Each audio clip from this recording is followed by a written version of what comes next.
Before we begin, how are you feeling today? I hope you're okay and taking care of yourself.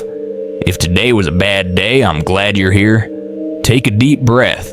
This moment is yours. Ready?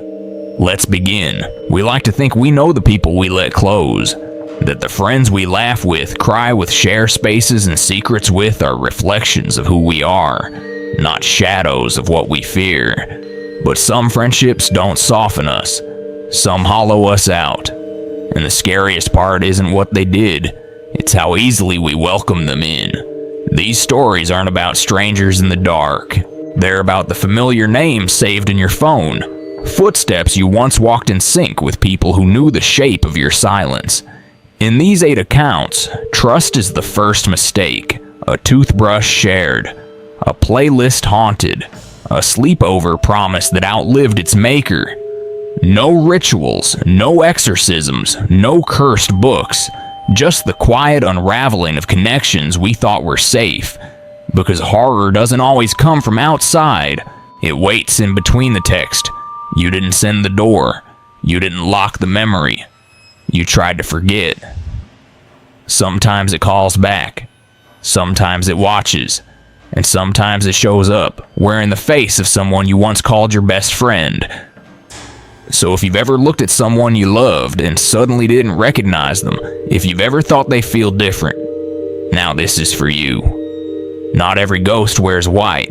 Some show up with snacks. Some know your birthday. Some know where you sleep. Let's begin. So if you're still here, if you let your mind settle into that uneasy quiet where memory and fear start to blur, then you're ready. Because the first story doesn't start with a scream. It starts with a toothbrush, a shared space, a trust so small, so ordinary, that by the time it's broken, you won't even be sure when it began. Some betrayals come with loud footsteps. Others come with clean hands and an extra cup in the bathroom sink. Story 1, The Toothbrush Trick. I've worked at the Hamilton Street dorms for almost 19 years. Nothing too big. Not one of those polished campuses with fountains and footbridges.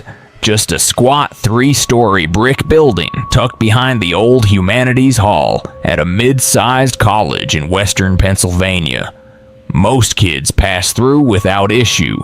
Roommate squabbles, noise complaints, stolen food from shared fridges. The usual. But sometimes you get something that sticks with you. Something that stays lodged in the quiet corners of your memory long after the student has moved out and the room has been scrubbed and the mattress replaced. Room 3C was assigned to 2 second-year students that fall, Lena and Madeline. Both were early check-ins. They arrived before the wave of freshmen, before the halls got loud.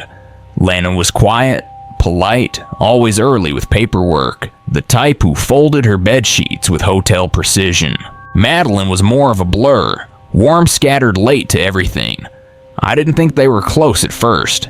They barely spoke at move-in, just exchanged a glance that meant either they'd already met online or they didn't care to. That happens more now, with kids meeting through apps, class forums, whatever. You don't always get natural bonds in shared rooms. Sometimes you just get 2 people orbiting the same square footage. It wasn't until October that I noticed something off. Madeline came by the office asking to change her room. No official complaint, no incident, just a vague discomfort. It's just not a good fit, she said, eyes tired. I asked if Lena had done anything specifically, and she shook her head. She's nice. Too nice.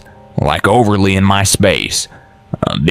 The request went on file, but with no policy violation or proof of conflict, it couldn't be prioritized. We had a wait list.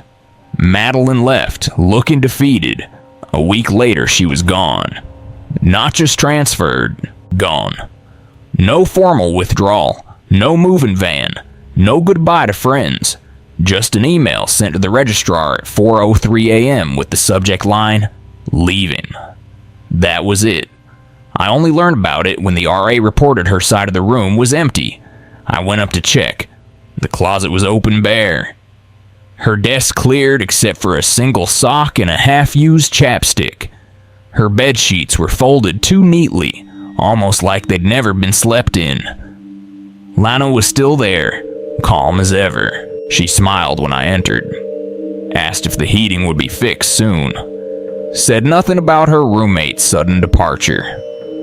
When I asked if she knew Madeline had left, she said yes, like she'd been expecting it. She didn't say much, just Pact.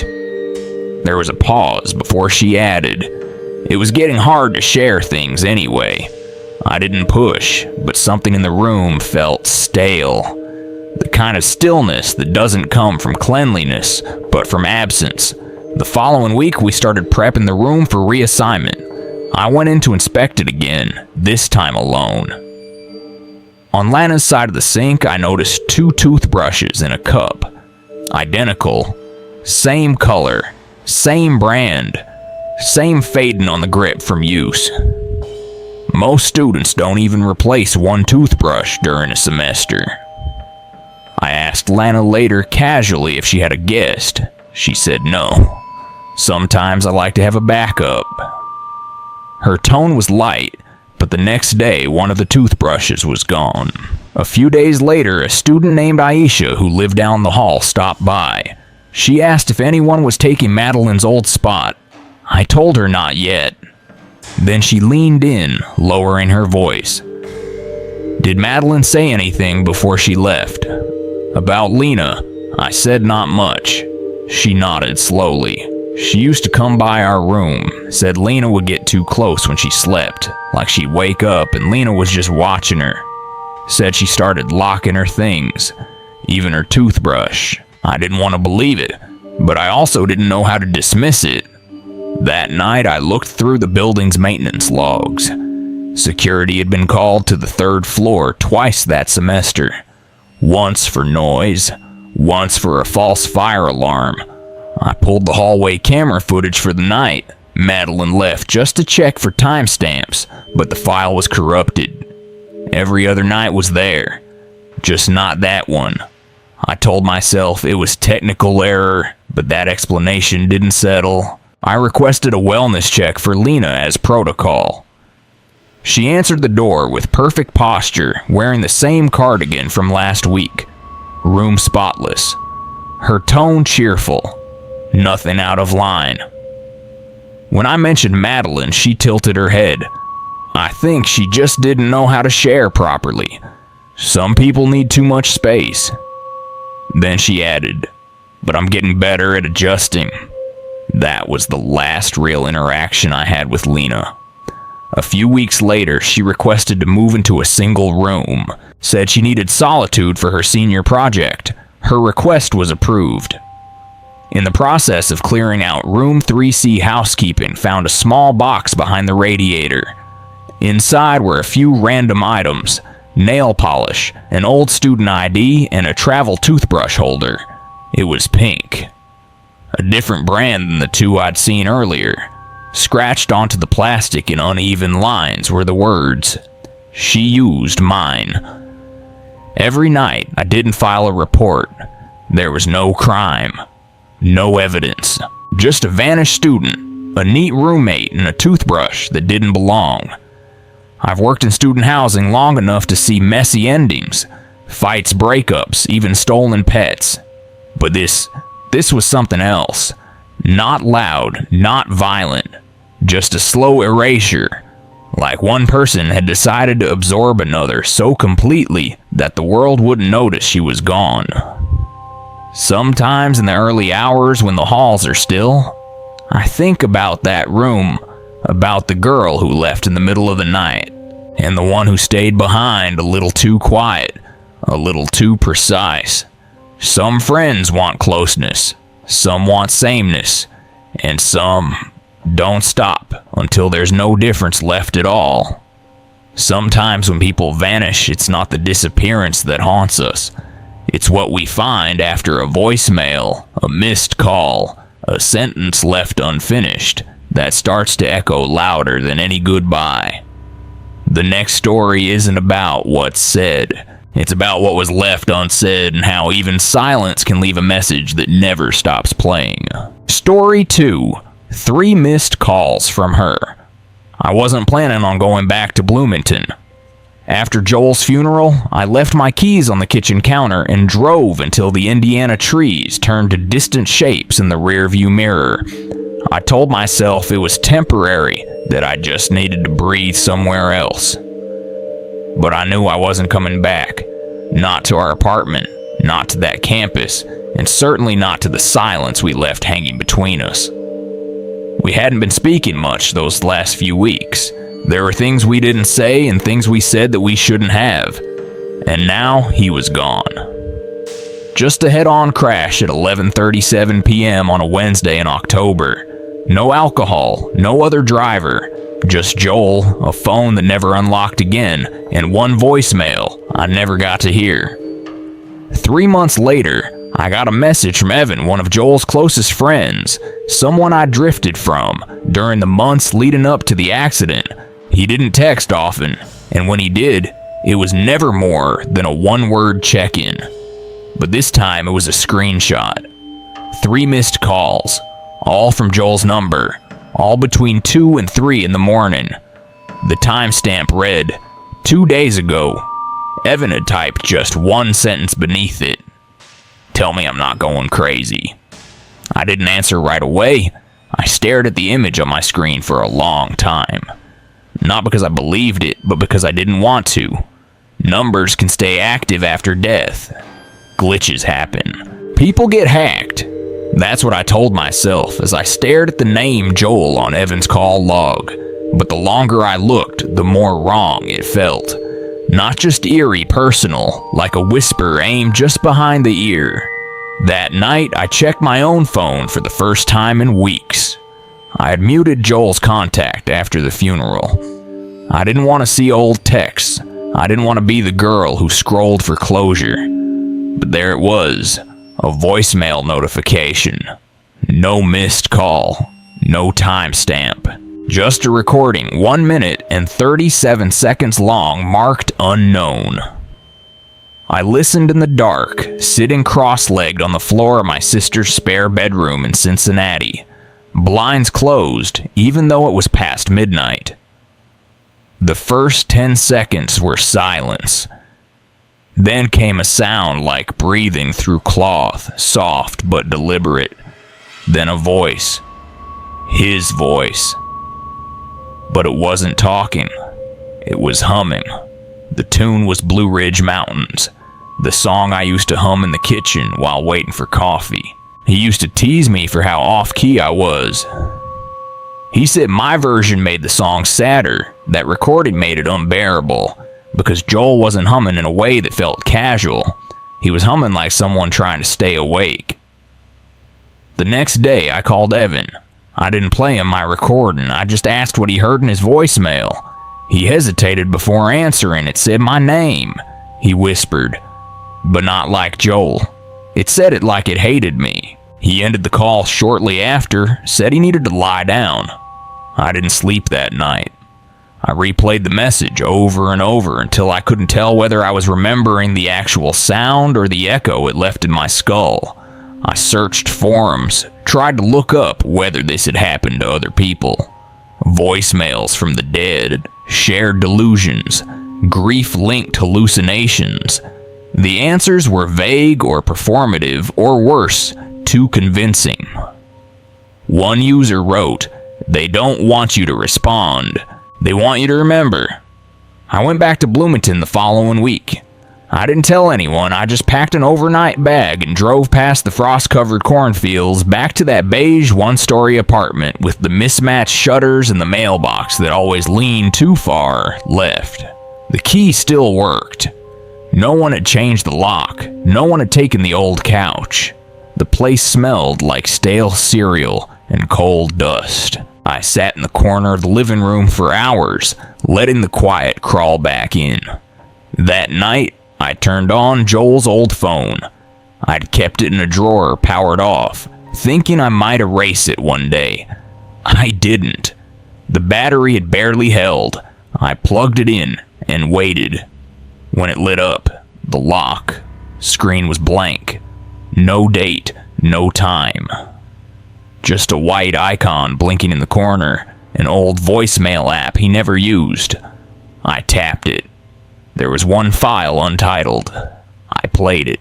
It was my voice. It took me a few seconds to recognize it. I was crying, talking fast, saying things I never remembered recording. You didn't fight for us. You just left. Then softer. I missed the version of you that listened. I don't know when I said those things. Maybe into a pillow, maybe into his voicemail, and never hit send. But there it was. Me in grief, in anger, and something worse than either. When the clip ended, another one started Joel again. But this time, no humming. Just one line I heard you. I dropped the phone. For a long time, I sat there shaking, realizing that these weren't messages from Joel to us. They were messages from us to him. Responses we never meant to send. Echoes that somehow found their way back. I didn't tell Evan. I haven't told anyone until now. People say that when someone dies, suddenly the unfinished conversations haunt you more than the memories. They're not wrong, but what scares me more is the thought that the ones who leave, they hear us. Not when we speak, but when we grieve. When we whisper into bed sheets, into old hoodies, into dreams. I don't know what Joel wanted from me. I don't think he wanted anything. I think he just didn't want to go unheard. And maybe now he hasn't. Some people don't come back for revenge. They come back to finish listening. Some truths slip out slowly over drinks, over jokes, under dim light and half-hearted dares. But games have rules for a reason. And when the rules begin to change, when the questions start asking you back, what's meant to be fun turns into something far older than play. The third story begins at a table with friends, but not everyone gets to leave that table the same. Story 3. Game night. It was raining in Portland the night we decided to meet at Dylan's place. Not that it mattered. It always rains in Portland. The kind of soft, constant drizzle that feels more like atmosphere than weather, seeping into the wood, the brick, the fabric of everything. Dylan's apartment was just off Belmont in one of those old buildings that used to be a bakery or a mechanic shop or something you'd never guess unless you lived through it. Inside, it still smelled faintly of old oil and linoleum, even after he painted the walls and brought in vintage lamps. He said it gave the place character. I thought it gave it history, and not the kind you could easily explain. There were 4 of us that night. Dylan, obviously the glue of our little group. Leo, who never showed up without beer and unresolved opinions. Mara, sharp-eyed and quiet since she and Dylan split. And me, the one who always stayed too long and left too quietly. We were all in our late 20s now. Life was starting to move differently. Slower in some places, brutally fast in others. We met less often. But someone suggested a retro game night, and no one had the energy to say no. Dylan brought the game. Not Monopoly. Not Clue. Not something you'd find on sale at Target. It was in a plain unmarked box, thick cardboard with no label, no barcode. Just a strange symbol etched lightly into the lid. 3 concentric circles and a single slash. Found it at this thrift store downtown, he said. Looked weird.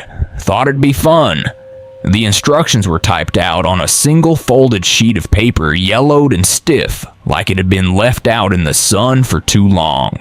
The rules were simple. Draw a card. Follow the prompt. Winner is the last one to refuse a turn. We laughed.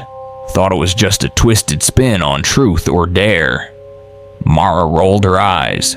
So it's therapy in disguise, she muttered, but she played anyway. The first few cards were harmless. Name your biggest childhood fear. Tell a lie you got away with. The game asked for honesty, and we gave it cautiously at first, then more willingly as the drink softened the edges between us. but by the third round, the questions changed. Dylan drew one that said, "What was the thing you never told your brother before he died?" He froze. Not in an obvious way, but I saw it. His fingers clenched just slightly around the card. He answered eventually something vague about not saying goodbye. But the light above the table flickered when he spoke. Leo made a joke about bad wiring, but no one really laughed. Next, Mara pulled a card that read, "Who in this room do you wish would disappear?" She didn't answer right away. She stared at Dylan, then she folded the card in half, placed it back in the pile, and excused herself to the bathroom. When she came back, she was quiet. Quieter than before. I drew a card that asked, "What are you pretending not to remember?" I felt my stomach turn. I said something generic. High school awkwardness, forgotten bills. The card didn't respond, but Leo, who had been grinning all night, finally pulled one that stopped everything. His card read, "Who did you bury?" He tried to laugh, but his voice cracked. He stood up, said it wasn't funny anymore, said we were taking things too seriously. He left 10 minutes later, didn't even take his jacket. Dylan said he was just drunk, but I wasn't sure. After Leo left, something shifted. We didn't say it aloud, but the room felt smaller, like the walls had moved a few inches closer while we weren't looking. I asked Dylan where he got the game again. He shrugged. Thrift store, like I said. But he didn't meet my eyes. Mara played her next turn without being asked. Her card simply said, "Remember." She stared at it for a long time. Then she said, "It wasn't supposed to be like this." Dylan and I looked at each other, unsure if she was still playing or if she was speaking to someone who wasn't in the room anymore. She set the card down and stood up. "I think I'm done," she said. Then she walked to the kitchen, turned off the light, and disappeared into the hallway. I called after her, but Dylan stopped me. "Let her go," he said. "She's remembering something she shouldn't."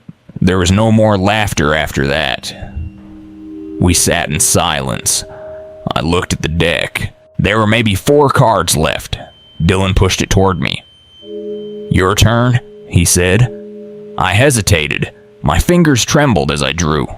My card said, "What did you take from him before he died?"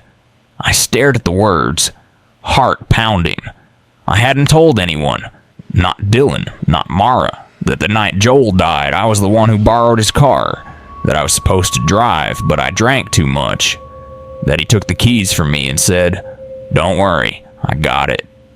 And then he didn't come back. I looked at Dylan. He was watching me too carefully. I said nothing. I placed the card down and stood up. But the game wasn't over. The lights went out. A cold draft moved through the room, even though the windows were shut. The deck of cards scattered on its own paper, whispering like dry leaves. And then, silence. When I opened my eyes, Dylan was gone. So was Mara. So was the table. I was alone in a dark apartment filled with the hum of something ancient. Something waiting. I ran. Down the stairs into the wet street under the rain that still hadn't stopped. I never looked back. That was 2 years ago. I haven't played another game since I don't go to gatherings. I don't speak to old friends. But sometimes I see a box. No label, just circles and a line. Some games don't end when the last card is played. They end when the last truth is told. Not all hauntings come with footsteps. Some slip in through speakers, through shared playlists, through music that plays just a little too perfectly in sync with the things you've tried to forget. The next story doesn't have a knock on the door. It has a song you didn't add a voice, you didn't record, and a friendship that rewrote itself. One track at a time. Story 4. The Shared Playlist. I've always believed that the most dangerous ghosts are the quiet ones. The ones that don't knock, don't scream, don't rattle your windows. They just stay. They live in the everyday. They hum in the background while you're brushing your teeth or picking your clothes or waiting for the coffee to finish. And sometimes they live in a playlist. Athens, Georgia isn't what people think it is. Sure, it's known for its college scene indie music, rooftop bars that try too hard, and houses that all look like they were halfway renovated and then abandoned. But once you step away from the UGA campus and into the narrow streets where students live long after graduation, you start to feel something slower, something older.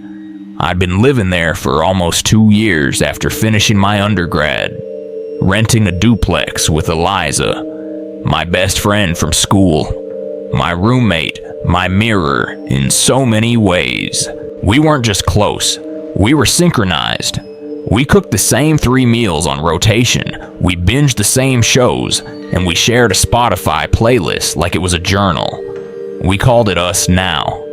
It started as a way to trade new music, but it became something more, a living archive of what we were going through even when we didn't say it out loud.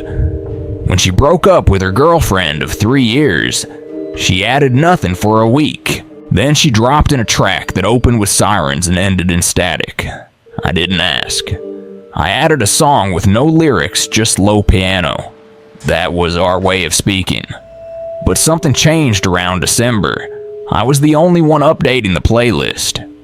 Then slowly, songs began appearing that neither of us had added. At first, I thought it was a glitch, maybe a syncing error with another account, but the songs were too specific. One had the exact phrase I'd written in my journal the night before. Another was an obscure acoustic version of a song my dad used to play when I was 5.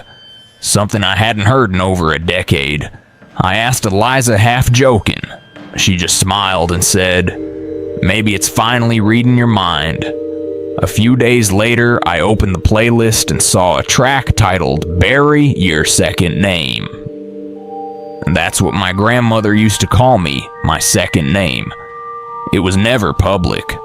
I never posted it anywhere, and yet the song played. It had no lyrics, just distant breathing layered under rainfall. I paused it halfway, but the sound kept playing for another 10 seconds after I closed the app. Eliza had become distant by then. Not in a cold way, more like something had turned inward. She still made her coffee, the same way, still folded her laundry with impossible precision. But she no longer asked how my day was.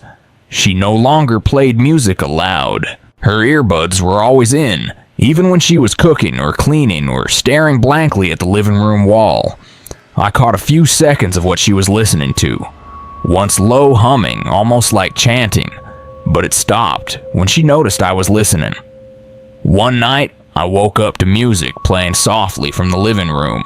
I thought it was Eliza's speaker, but when I checked, it was off. The sound wasn't coming from any device. It was coming from the wall. A song I had once written but never shared, not even online.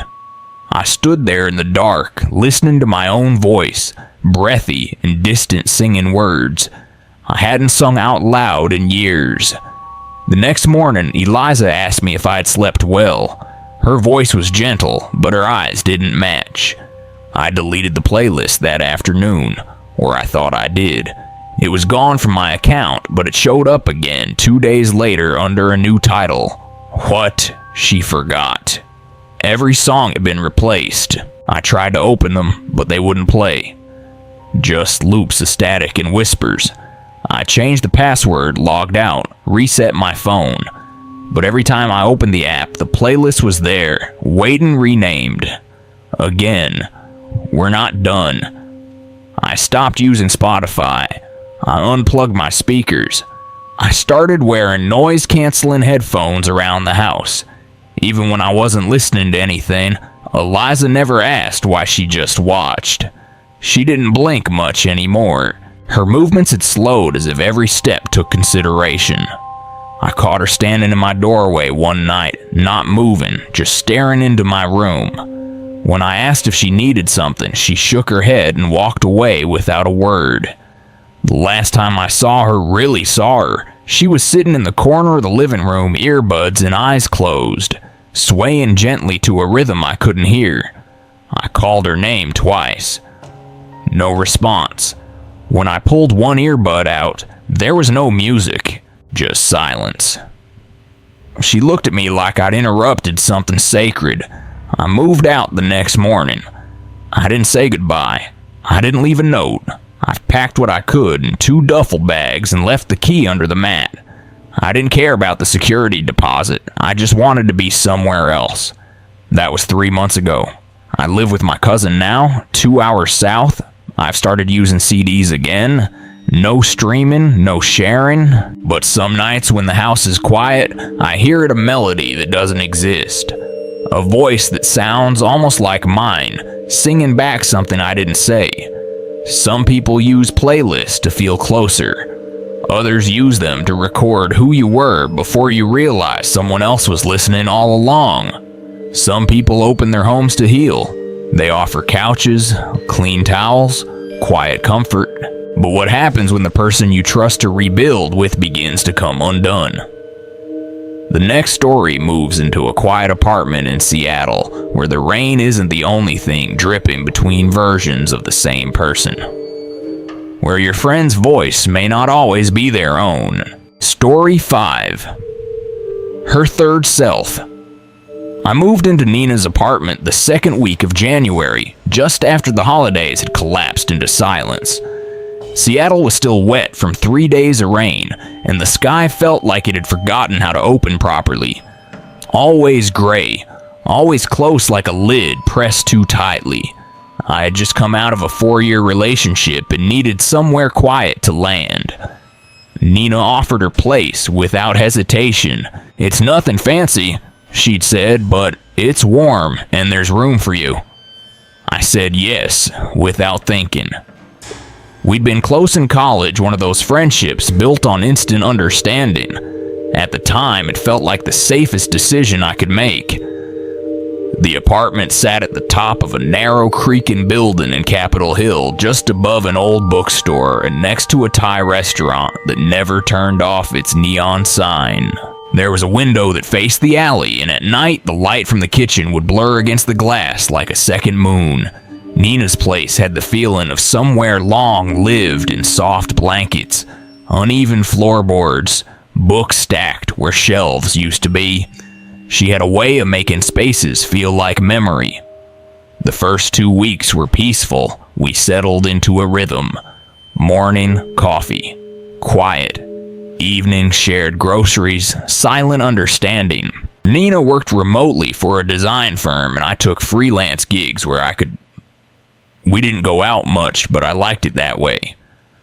After the noise of my breakup, I needed stillness, and Nina offered it like shelter. But then small things began to change. It started with the way Nina spoke in the evenings. Her voice, usually smooth and low, took on a rhythm that didn't belong to her. It wasn't that the words were wrong. It was how she said them. Slower, like she was remembering how to speak each syllable. One night she said my name twice in the same sentence, like she forgot she'd already said it.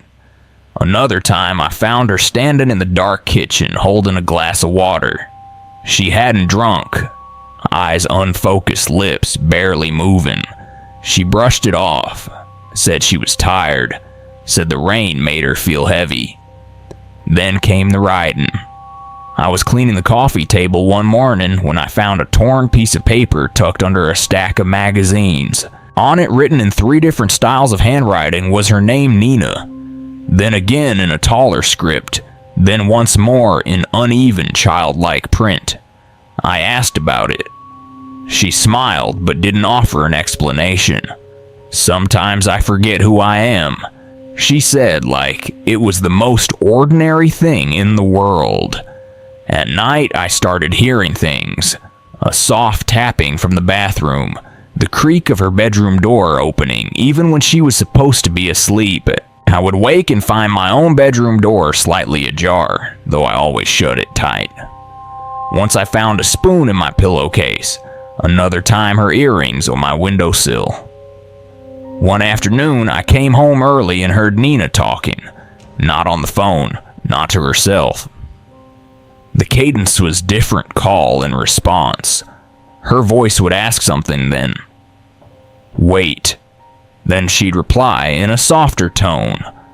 I peeked through the cracked door of her room and saw her face in the mirror. Her reflection didn't quite match the tilt of her head. I didn't say anything. I didn't know how. Then a few days later, I found her journal. It wasn't hidden, just lying open on the couch. The page was dated from a week ago. The sentence at the top read, "She thinks I'm asleep when she talks to me, but I'm never asleep." Below it, more of the triple handwriting overlapping now, like layers of voices trying to speak at once. That night, she walked into my room without knocking. I sat up in bed, startled, heart rising in my throat. She didn't move, just stood there, backlit by the hallway, light casting a shadow that looked taller than she was. I asked if she was okay. She tilted her head. "That wasn't me," she whispered, then turned and left. I tried to move out the next day. I packed a bag, called a friend, arranged for a spare couch, but the ride never came. The driver canceled last minute. I called another. No one answered. My phone restarted without warning. When I checked the time again, 2 hours had passed. My bag was still at the door, untouched. I couldn't remember if I had actually called anyone. The next morning, Nina made pancakes. She wore her usual robe, smiled at me, asked how I'd slept. Her voice was back to normal, but I felt something watching from behind her eyes. The days blurred. After that, I stopped counting them. Rain came and went. The window light faded earlier. Nina started sleeping with her door open. I started locking mine. Sometimes I'd wake up and see shadows moving in the living room. Sometimes I'd hear a voice whispering a song I'd forgotten from childhood. Eventually I left. Not all at once and not in the way I'd planned. I just stopped being there. Piece by piece, I left my scarf, my books, my toothbrush. I didn't take anything that had touched her hands. I stayed with an old coworker for a while, never told her why. A month later, I got a message from a number I didn't recognize. It was a photo. 3 versions of Nina's face superimposed like a time lapse. No caption. I've never gone back. Some people live alone for too long, long enough to forget where oneself ends, and the next begins. Not every goodbye comes with a slammed door. Some come with nothing at all. Just silence. A slow pulling away until one day you're left staring at a blinking cursor, wondering why the message you sent was seen but never answered. The 6th story isn't about cruelty, it's about absence, and how the people we try to forget often find quieter ways to stay. Story 6. Left on red. Forever. I used to think that leaving quietly was the kindest thing you could do. No shouting, no final confrontation, no shattered versions of yourself left behind in someone else's memory. Just silence. A clean withdrawal. I've always believed that when things grow toxic, even slowly, even invisibly, the most merciful choice is distance. But that was before the silence started speaking back. I met her during our 2nd year at the University of Michigan in Ann Arbor. We were both majoring in psychology, both overly analytical, both convinced we understood people better than they understood themselves. It felt effortless, our friendship. Like finally sitting next to someone who thought in the same rhythm. We lived in the same off-campus house with 2 other girls, survived winter storms that knocked out power, shared cab rides to 24-hour diners, cried through each other's breakups. I trusted her with parts of me I hadn't named yet, and for a while she was the only person who really saw me. But there's a weight that comes with being seen too closely for too long, a weight that starts to bend inward.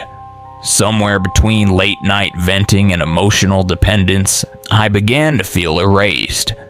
Like I was a mirror she needed, but one she never cleaned. I stopped replying right away. I stopped asking how she was doing.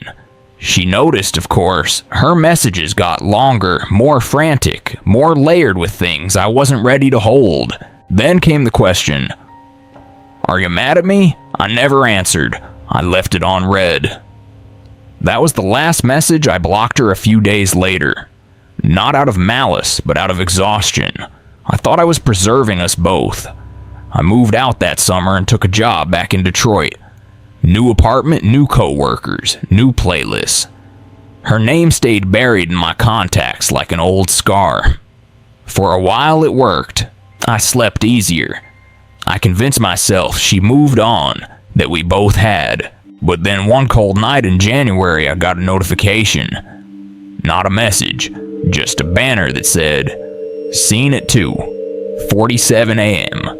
The app had been deleted from my phone. The account was inactive. There was no active conversation, but somehow the message had been seen. I brushed it off as a glitch, a ghost in the machine.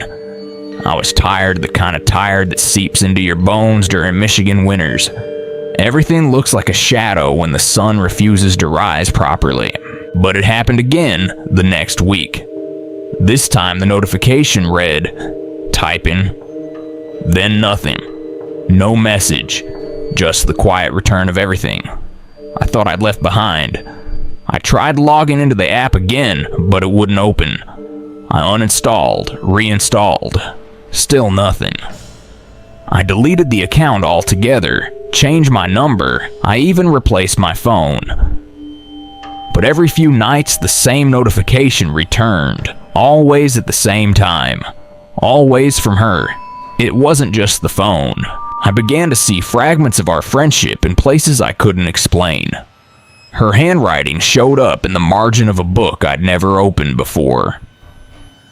A post-it note stuck to the back of a receipt in my purse said, "You always forget this part." The song that used to play in her car, an obscure indie track from years ago, started playing on shuffle, even though it wasn't in my library. Then the dreams began. At first, they were memories. Her face across the kitchen table, lit only by the refrigerator light, telling me she didn't know who she'd be without me. Then they turned. In one dream, I woke up in my old Ann Arbor bedroom, and she was sitting at the edge of the bed, her mouth moving, but no sound coming out. In another, she was writing something on my arms and pen line after line, but when I woke up, my arms were bare and aching. One morning, I opened my email drafts and found a message I hadn't written. No subject line, no recipient. Just a sentence you left me on read. Now I'll read you. That was when I stopped trying to forget, when I stopped pretending I had made peace. I opened our old text thread, what was left of it. The messages had no timestamps, just fragments. One read, "Do you ever miss the way I knew you before you decided to leave?" Another, "The silence has teeth now." I didn't reply. I couldn't. Part of me was afraid she'd answer, and part of me hoped she would. They say ghosting is about power, about control, about withholding closure, so you never have to be the bad guy. But I think it's something darker. I think it's about believing you can unbecome someone in another person's story. Like if you stop talking, you stop existing in their narrative. But the truth is, silence is a presence, a growing one. It fills the rooms where words should have lived. It echoes, it repeats, it remembers. I don't know if she's alive. I haven't searched. Some things you don't want to know the ending of, but I feel her. In my phone. In my dreams. In the lines between texts I never finish. I hear her voice in the static when I switch radio stations too fast.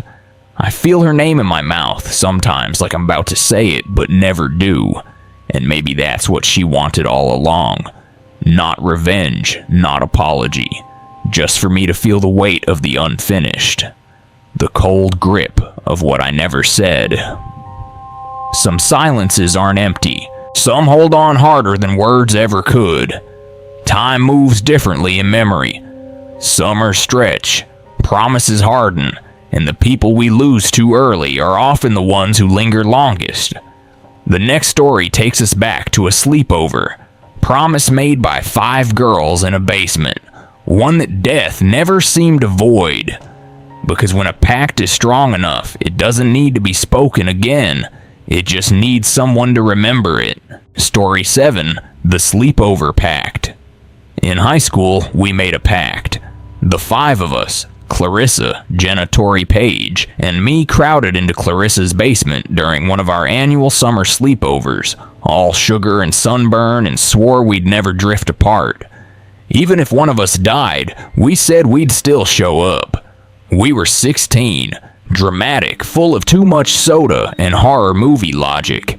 We pressed our pinkies together, one long chain of sweaty palms and nervous laughter, and believed it. Like most things at that age, we thought it meant forever. Clarissa died 2 months before graduation. A car crash late on a Saturday night, the kind no one expects and no one can make sense of. She wasn't drinking. She wasn't even speeding. A deer jumped out. That's what the police said.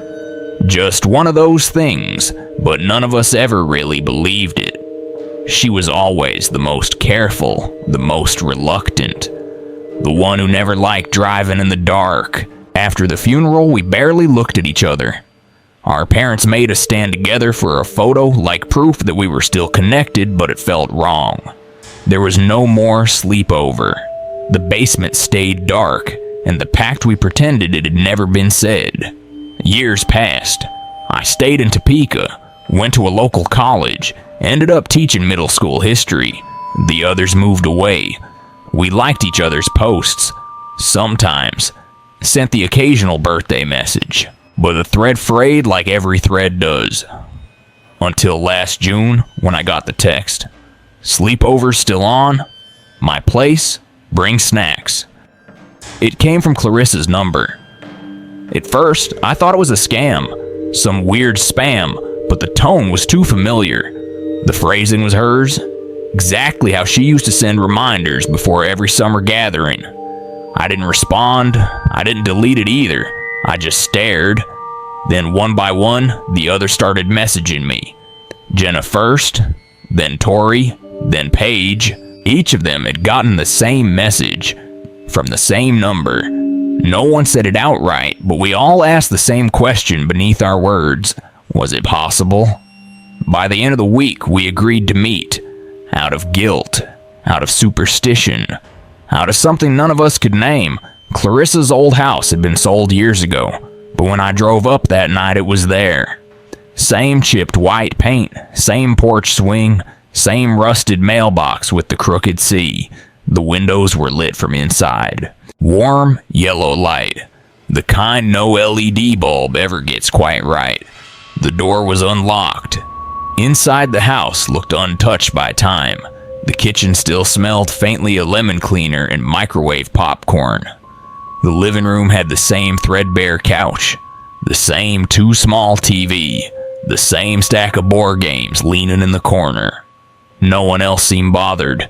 We didn't ask who opened the door, who cleaned the space, who turned on the lights. We just walked down to the basement. It was all there. The beanbags, the worn carpet, the ancient DVD player and stack of horror movies we used to argue over. We slipped back into our roles without thinking. Paige passed around drinks. Jenna pulled out the nail polish. Tori lit a candle that smelled like birthday cake. We settled into the rhythm of the past as if we'd never left it, but there was something wrong with the number. There were 5 of us in the room. I couldn't say how I knew. The light was low. The corners of the basement had always been dim, but there were 5 sets of footsteps. 5 shapes moving around, one always just out of reach. No one acknowledged it. Maybe we were all afraid to.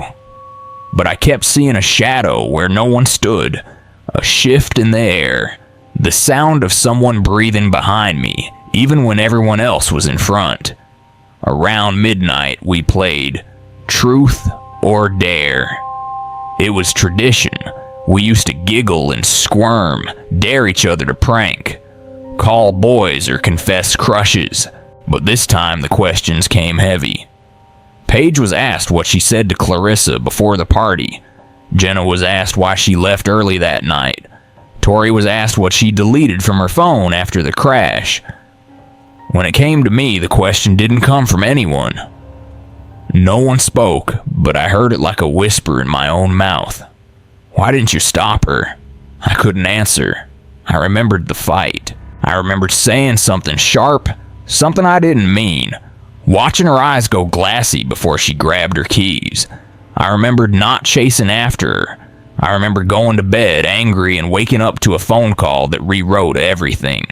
I looked around the room. The others were quiet, not looking at me, not looking at anything. That's when I saw her, Clarissa, sitting in the old beanbag by the water heater, hair longer than I remembered, face pale but smiling, just like before. She didn't say anything, just watched me, eyes soft and tired. She looked like she'd been waiting. I closed my eyes. When I woke up, I was outside. The house was gone, just an empty lot, overgrown with weeds and scattered gravel.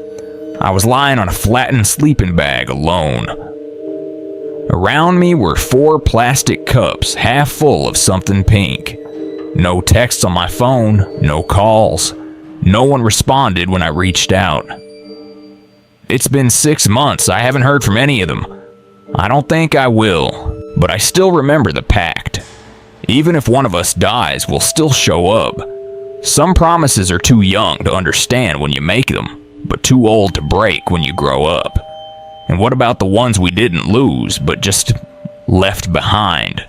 The friends we ghosted, the ones we stopped texting, the ones whose birthdays we forgot. Not every haunting needs the dead. Some just need a little space, a crack in the wall, a name said too softly in our own heads. The final story begins at a party and ends with someone waiting on the other side of memory, watching for the moment you finally think of them again. Story 8. The Friend That Followed. It wasn't until I moved back to San Diego that I started thinking about Kevin again. Not just the occasional thought you have about someone you used to be close to. Not just the soft kind of memory that fades with enough errands and screen time. This was different, more insistent, like someone tapping a finger behind my eye every time I passed our old diner on 30th Street or heard that one B-side track he used to play too loud through borrowed headphones. The city hadn't changed much. The light still looked golden around 5. The air still smelled like salt and asphalt, but something in me had loosened. Like the part of my mind that used to keep him filed away had quietly unlocked. The party was a reunion of sorts. Just a few people from high school pulled together by someone's wedding in a group text that wouldn't die. I didn't want to go, but I did. It was held at a townhouse near Mission Hills, the kind of place with too many throw pillows and not enough chairs. Everyone smiled like we'd stayed close, like the years had curved around us gently. I drank just enough to play along. Laughed when I was supposed to. Answered questions I didn't care about. When I got home that night, just past midnight, I checked the feed from my doorbell camera. Mostly a habit, mostly a way to avoid silence, but that's when I saw it. Just after I'd entered, maybe 2 minutes later, the camera picked up movement. A man standing outside the gate, medium build hoodie pulled low. He didn't try to enter. Just stood there staring straight at the camera for 15 seconds before walking off. The lighting wasn't great, but the shape of him, his posture, the angle of his head felt familiar in the kind of way that made my stomach go still. It looked like Kevin, but that didn't make sense. Kevin hadn't been at the party. No one had mentioned him. Not even in the casual "where are they now" way. Kevin had disappeared 6 years ago. clean as a cut. One week he was everywhere, texting memes, tagging photos, making stupid comments in group chats, and the next he was gone. Unfriended, phone off, no warning. I remember calling twice, then giving up. Some people fade. That's what I told myself. Some people just want out. But there he was. I watched the footage 4 times. The 4th time I noticed something I hadn't before. The moment he turns to leave, his hand lifts slightly like he's waving. Not at the camera. At me. After that, things changed. It started small. A photo missing from my fridge. One of the old ones with Kevin in it now, just showing a sliver of shoulder where he used to stand. Then I found a ticket stub from a concert we never went to, tucked into my coat pocket. I'd never seen it before, but my name was scribbled on the back in his handwriting. I hadn't seen his handwriting in years, but I recognized it immediately. I told myself I was overthinking. That memory is a broken machine looping in ways we can't track. But then I saw him again. 3 blocks from my apartment outside the donut shop we used to visit when neither of us could sleep. He stood across the street, still in the same gray hoodie hood, still low. I didn't call out. I didn't cross over. I just kept walking. Eyes forward, every hair on my neck pulled upright. That night I dreamed about the house party where we first met, except it was empty. Music playing, but no bodies, just flickering lights and an open door. I stood at the threshold and Kevin was inside looking at me like I was late. When I woke up, I was cold and couldn't remember how I'd gotten into bed. I tried to talk about it once. Mentioned Kevin to an old friend on the phone. There was a long pause.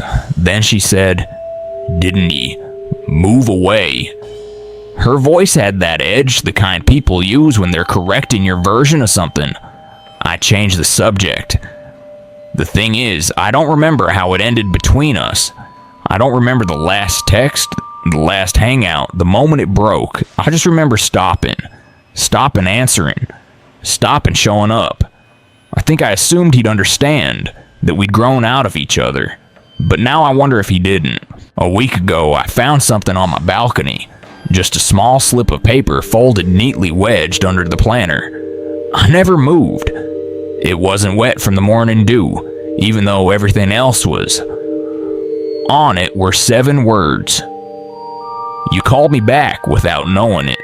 I didn't understand it at first, but then I did. It wasn't about the party. It wasn't about San Diego. It was about memory. About the fact that I had thought about him too often. Searched his name once, too many times. Replayed that old voicemail one night when I'd had too much wine. I'd never let him go, and he had heard that. Somehow. Now I see him more often, always at a distance. Always still. Sometimes across the street. Sometimes in reflections. Once in a photo I took. Standing behind me, though no one was there. I've stopped trying to explain it. I've stopped looking for logic. Some people come back because they want to. Others because you never truly let them leave. Some friends don't find their way back. They wait until you leave a light on and step through like they never left. 8 stories. 8 fractures in the surface of something we called friendship. And if you're still here, if something in one of those voices sounded too close, too real, then maybe it's because you've been followed too. Maybe not by a ghost, maybe just by a version of the past that still wants to be let in. But before you go, there's one last thing to remember. If you've stayed through all 8 stories, thank you. That means you felt it too. That whisper beneath the noise that ache you couldn't name. These weren't tales of monsters lurking in forests or demons behind mirrors. They were echoes of something far closer. Something that sits across from you at dinner. Something that texts you up at 2 a.m. Something that once made you laugh until you cried, and now won't leave, even when it should. Each of these stories began with trust. A friend welcomed in a pact made too young, a silence mistaken for peace. But they didn't end in betrayal. Not exactly. They ended in something worse. A lingering presence. A version of yourself you no longer understood. The realization that someone still holds a piece of you through memory guilt or something you gave away without realizing. We tell ourselves we can move on. That blocking a number, ignoring a text, skipping a reunion means the past can't reach us. But maybe it doesn't need to. Maybe it already lives in the way you flinch at a familiar ringtone, in the folder of photos you never delete, in the way you check over your shoulder, not out of fear but recognition. Some friends never really leave. They wait behind. They learn your rhythms. They return when the door's cracked open just enough. And by the time you realize they followed you back in, you're already setting a place for them at the table.